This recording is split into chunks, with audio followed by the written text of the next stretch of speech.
محترمو که یو کس دا غواړي چې زه چاته محتاج نشم او زما د غریبي دا چې کوم نه ختم شي. محترمو غریبي ختمېدل اصل کې دا دي چې ته چاته محتاجېږي نه او ستا د رزق انتظام د غیبونه کېږي. د دې طریقې موږ ته رسول الله صلی الله علیه و آله وسلم مبارک ښودلي دي. که موږ او تاسو لږ سوچ وکړو او عمل هم شروع کړو. ډېر کسان موږ سره بیټۍ کې مولي صاحب وایي داسې مسلې کې ګیر یو چې بس ذهن هم کار نه کوي، نه کار روزګار شته، که کار روزګار وي نه هغه چلیږي نه. ډېر دا وایي چې یاره نوکرو پسې ګرځو میلاویږي نه.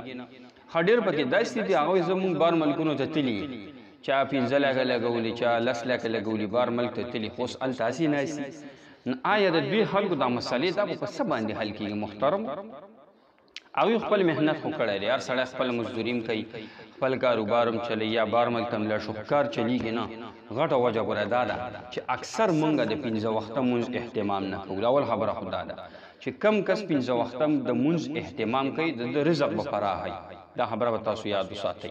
او په دې ویډیو کې زه تاسو ته یو عمل یم، د یو صورت عمل دی، د یو د قرآن شریف یو صورت دی. دا د ماښام د مون نه پس یا د ماسخوتن نه مون نه پس وایي، یعنی چې کله شپه شروع شي که نه د ماښام نه پس شپه شروع کېږي. بس ته دا عمل کوه.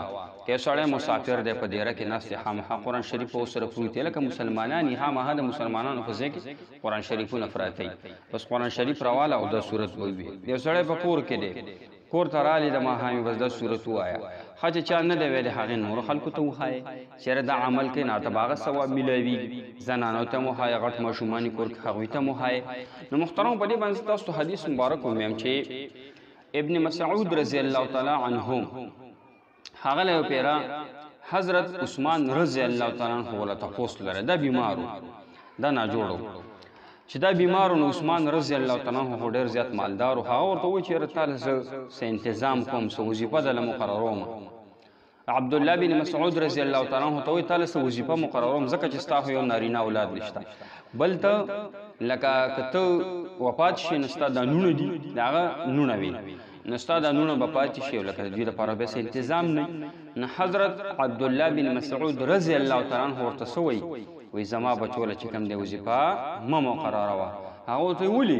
وی ځکه چې ما د رسول الله صلی الله علیه و آله وسلم مبارک نه اورېدلي چې څوک سوره واقعه وایي نه هغه به الله جل شانه د فقر او فاقې نه ساتي.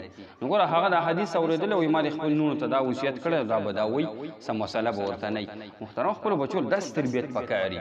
تاسو ماشومان ته هم دا وښایئ، په خپله باندې هم دا وایئ، زنانو ته هم وښایئ چې سوره واقعه په 20مه سپاره کې صورت دی سورت رحمان نه پس صورت واقعه.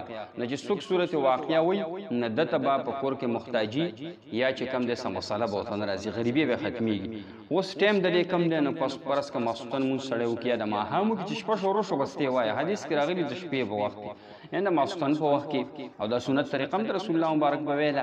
نو موږ او تاسو له پکار چې صورت واقعه وایو، په کور کې څومره مسایل دي به ختمېږي. که چا در کاروبار مسلې، که څوک بار مسافر هغه هم وایه، که څوک دلته په کلي کې دایم وایه، نو مسلې به الله جل شانه ټولې ختمې کېږي. او بل دا ثواب هم دی، پکې ثواب په نیت باندې شریک الله خوشحاله